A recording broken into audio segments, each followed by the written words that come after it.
నా మంచు పర్వతాల మధ్య ఉన్నది ఒక నిశ్శబ్దం. కాని స్వచ్ఛమైన మనసుతో వింటే అన్నీ వినిపిస్తాయి. ఇక్కడ కాలం కదలదు, అది శ్వాసగా మారుతుంది.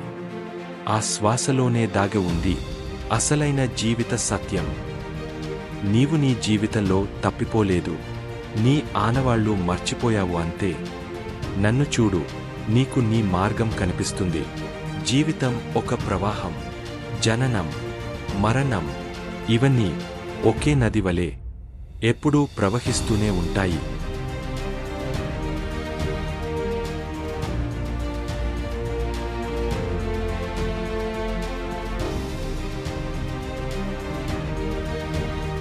నేను ఒక అరణ్యం.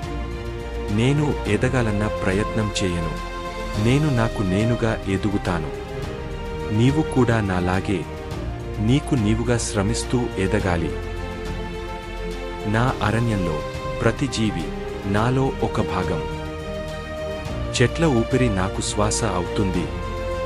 పక్షి కూత నాకు గానమవుతోంది. మేము వేర్వేరు కాదు, ఒక్కటే అని చెప్పకనే చెబుతుంది. నీవు కూడా ఈ సృష్టిని నీలో భాగంగా భావించి అన్నిటినీ కలుపుకొని ముందుకి వెళ్ళాలి. నన్ను చూడు, నేను ఒక ఎడారిని, ఒంటరివాడిని. ఇక్కడ ఎవరు లేరు, ఒక నేను తప్ప. అయినా నేను భయపడను. ఈ ఒంటరితనంతో నేను స్నేహం చేస్తాను.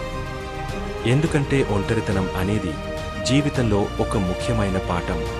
అది నీకు చాలా నేర్పిస్తుంది. నాలాగే నీలో ప్రవహించే నీళ్లు చాలా పురాతనమైనవి.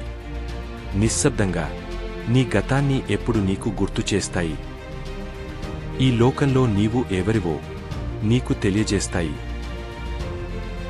ఈ శిలలకి నోరు లేదు, కానీ చరిత్రని చెప్తాయి. కాలానికి అందని జ్ఞానము ఇక్కడ మౌనంగా దాగి ఉంది. మన పూర్వీకులు అక్షరాలు రాయకపోయినా వారి మాటలని, గొప్ప సత్యాలని ఈ శిథిలాల కింద దాచి ఉంచారు. ఒక్కో రాయి ఒక్కో గ్రంథం లాంటిది.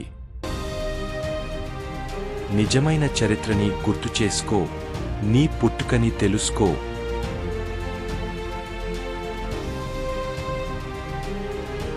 ప్రకృతి ముందు, నా ముందు మీరు చాలా చిన్నవాళ్ళు. ఒక్కసారి కళ్ళు తెరచి నాలోకి తొంగి చూస్తే నీ అహం కరిగిపోతుంది. స్వార్థం చిరిగిపోతుంది. మానవత్వమే ధర్మం. పేరు లేదు, వర్గం లేదు, ఉన్నది ఒక్కటే మానవత్వం.